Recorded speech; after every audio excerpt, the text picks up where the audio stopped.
सुप्रभात बच्चों। आज दिन की शुरुआत करते हैं हम एक अच्छे थॉट से। हमेशा छोटी छोटी गलतियों से बचने की कोशिश किया करो। हमेशा छोटी छोटी गलतियों से बचने की कोशिश किया करो, क्योंकि इंसान पहाड़ों से नहीं पत्थरों से ठोकर खाता है। क्योंकि इंसान पहाड़ों से नहीं पत्थरों से ठोकर खाता है। बच्चों, आज हम चैप्टर शुरू करते हैं अपना नौबत खाने में इबादत, जो चैप्टर नंबर 16 है हमारा। ठीक है, यानी क्षितिज गद्य खंड में ये हमारा लास्ट चैप्टर है और इसके राइटर हैं यतीन्द्र मिश्र। यतीन्द्र मिश्र जी ने लिखा है नौबत खाने में इबादत चैप्टर। इस पाठ के बारे में पर जानेंगे। नौबत खाने में इबादत प्रसिद्ध शहनाई वादक उस्ताद बिस्मिल्लाह खां पर रोचक शैली में लिखा गया है। यतीन्द्र मिश्र ने बिस्मिल्लाह खां के परिचय के साथ साथ उनकी रुचियों, उनके संगीत साधना, उनकी लगन, उनकी भाषा को व्यक्त किया है। उन्होंने यह भी स्पष्ट किया है कि संगीत एक आराधना है, संगीत एक शास्त्र है।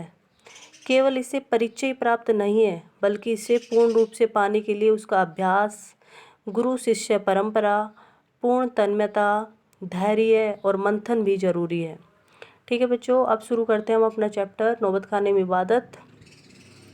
सन 1916 से 1922 के आसपास की काशी पंचगंगा घाट स्थित बालाजी मंदिर के ड्योढ़ी मीन्स दहलीज, ड्योढ़ी का नौबत खाना और नौबत खाने से निकलने वाली मंगल ध्वनि। यहाँ पर नौबत खाना क्या है? नौबत खाना है प्रवेश द्वार के ऊपर मंगल ध्वनि बजाने के स्थान को यहाँ पर नौबत खाना बोला जा रहा है। ठीक है, और ड्योढ़ी यानी दहलीज को, जो मंदिर था उसकी ड्योढ़ी पर बैठकर ये क्या शहनाई बजाया करते थे। ठीक है, बालाजी के मंदिर पर। अमरुद्दीन अभी सिर्फ 6 साल का था।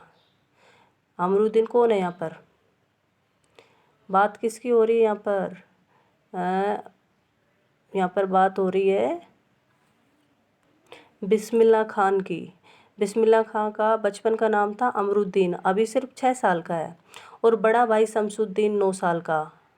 अमरुद्दीन को पता नहीं है कि राग किस चिड़िया को कहते हैं, और ये लोग हैं मामू जान वगैरह, जो बात बात पर भीम पलासी और मुल्तानी कहते रहते हैं। भीम पलासी और मुल्तानी ये रागों के नाम हैं। क्या वाजिब मतलब हो सकता है इन शब्दों का? इस लिहाज से अभी उम्र नहीं है, क्योंकि जब वह इतना छोटा था कि उन बातों के बारे में समझ नहीं पाता था। अमरुद्दीन की जान सके इन भारी शब्दों का वजन कितना होगा। गोया इतना ज़रूर है। गोया मीन्स मानो, जैसे। ठीक है, गोया इतना ज़रूर है कि अमरुद्दीन व शमसुद्दीन के मामादय सादिक हुसैन, मामादय यानी दोनों मामा, तथा अली बख्श देश के जाने माने शहनाई वादक हैं। विभिन्न रियासतों के दरबार में बजाने जाते रहते हैं। रोज नामचे में बालाजी का मंदिर सबसे ऊपर आता है। रोज नामचे मीन्स हर दिन का ब्यौरा लिखने वाली जो नोटबुक होती है उसे बोला जा रहा है यहाँ पर। रोज नामचे में बालाजी का मंदिर सबसे ऊपर आता है। हर दिन की शुरुआत वहीं ड्योढ़ी पर होती। ड्योढ़ी मीन्स दहलीज। मंदिरों के विग्रहों को पता नहीं कितनी समझ है, जो रोज बदल बदल कर मुल्तानी, कल्याण, ललित और कभी भैरव रागों को सुनते रहते हैं। यहाँ पर ये सभी क्या है? ये राग बताए जा रहे हैं संगीत के। ठीक है, खानदानी पेशा है अली बख्श के घर का। उनके अब्बाजान भी यहीं ड्योढ़ी पर शहनाई बजाते रहते थे। अमरुद्दीन का जन्म, अब देखो बच्चों, यहाँ पर अमरुद्दीन का जन्म कब बताया जा रहा है, कहाँ पर हुआ? डुमराव में, बिहार के एक संगीत प्रेमी परिवार में हुआ। बिस्मिल्लाह खां, जो हमारे शहनाई वादक हैं सबसे प्रसिद्ध, जिनको पद्मश्री से नवाजा जाता गया है। ठीक है, 5-6 वर्ष डुमराव में बिताकर वह नाना के घर ननिहाल काशी में आ गया। डुमराव का इतिहास में कोई स्थान बनता हो ऐसा नहीं लगा कभी भी, यानी कि डुमराव जगह का पहले कहीं नाम आया हो ऐसा कह रहा है कि ऐसे मुझे कभी नहीं लगा। पर यह ज़रूर है कि शहनाई और डुमराव एक दूसरे के लिए उपयोगी हैं, क्योंकि जहाँ शहनाई है वहाँ डुमराव का नाम भी अवश्य आता है। शहनाई बजाने के लिए रीढ़ का प्रयोग होता है। अब रीढ़ क्या होती है? रीढ़ होती है जो शहनाई में वो नरकट घास से बनी होती है, उसे रीढ़ बोला जाता है। रीढ़ अंदर से पोली होती है, पोली मतलब खाली, जिसके सारे शहनाई को फूंका जाता है। रीढ़ यानी नरकट एक प्रकार की घास से बनाई जाती है, जो डुमराव के मुख्यतः सोन नदी के किनारे पर पाई जाती है। डुमराव में कौन सी नदी है? सोन नदी, और उसके किनारे पर वह घास पाई जाती थी। इतनी ही महत्ता है इस समय डुमराव की, जिसके कारण शहनाई जैसा वाद बजता है। फिर अमरुद्दीन, जो हम सबके प्रिय है, अपने उस्ताद बिस्मिल्लाह खां साहब है। उनका जन्म स्थान भी डुमराव ही है। इनके परदादा उस्ताद सलार हुसैन खां डुमराव निवासी थी। बिस्मिल्लाह खां उस्ताद पैगंबर बख्श खां और मिठन के छोटे साहबजादे थे। ठीक है बच्चों। अमरुद्दीन की उम्र अभी 14 साल है। मसलन बिस्मिल्लाह खां की उम्र अभी 14 साल है। वहीं काशी है, वहीं पुराना बालाजी का मंदिर, जहां बिस्मिल्लाह खां को नौबत खाने रियाज के लिए जाना पड़ता था। रियाज मीन्स अभ्यास के लिए। मगर एक रास्ता है बालाजी मंदिर तक जाने का। जब वह यानी शहनाई सीखते थे तो वो कहाँ से जाते थे, वो बता रहा है कि एक रास्ता है बालाजी मंदिर तक जाने का। वह रास्ता रसूलन बाई और बतूलन बाई के यहाँ से होकर जाता है। जो रसूलन बाई और बतूलन बाई है, उनसे भी उन्हें संगीत की प्रेरणा मिली। इस रास्ते में अमरुद्दीन को जाना अच्छा लगता था। वह रास्ते न जाने कितने तरह के बोल बनाव, कभी ठुमरी, कभी ठप्पे, कभी दादरा के मार्फत डोडी तक पहुँचते रहते हैं। रसूलन और बतूलन जब गाती है तब अमरुद्दीन को खुशी मिलती है, क्योंकि ये दोनों नाचने गाने वाली हैं, और जब वह गाती थी तो उन्हें बड़ा अच्छा लगता था। अपने ढेरों साक्षात्कारों में बिस्मिल्लाह खां साहब ने स्वीकार किया है, उन्हें अपने जीवन के आरंभिक दिनों में संगीत के प्रति आसक्त इनकी गायिका बहनों से सुनकर मिली। यानी संगीत की जो प्रेरणा है उन्हें कहाँ से मिली? जो ये गायिका बहनें थी उन्हें सुनने से मिली। इस प्रकार से उनकी अबोध उम्र में अनुभव की सलेट पर, यानी छोटी सी उम्र में जब वे छोटे थे, तो उस समय उनके मन पर किसका प्रभाव पड़ गया? संगीत प्रेरणा की वर्णमाला रसूलन बाई और बतूलन बाई ने उकेरी है। वैदिक इतिहास में शहनाई का कोई उल्लेख नहीं मिलता।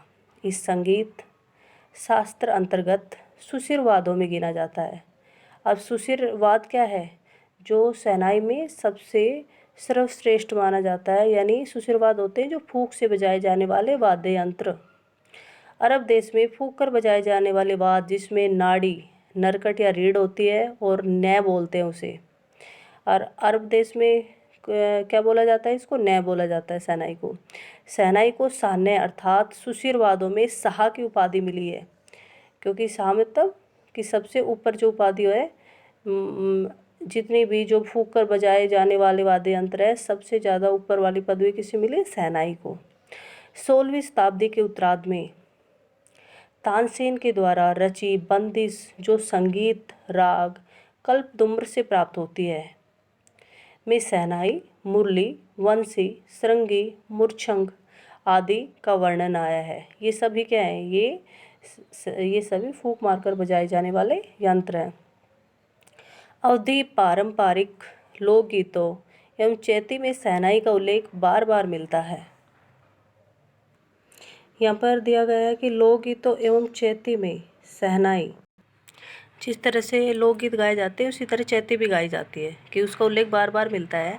मंगल का परिवेश प्रतिष्ठित करने वाला यह वाद्य इन जगह का मांगलिक विधि विधानों के अवसर पर ही प्रयुक्त हुआ है। दक्षिण भारत के मंगल वाद्य नागस्वरम की तरह प्रभाती की मंगल ध्वनि का संपूरक है।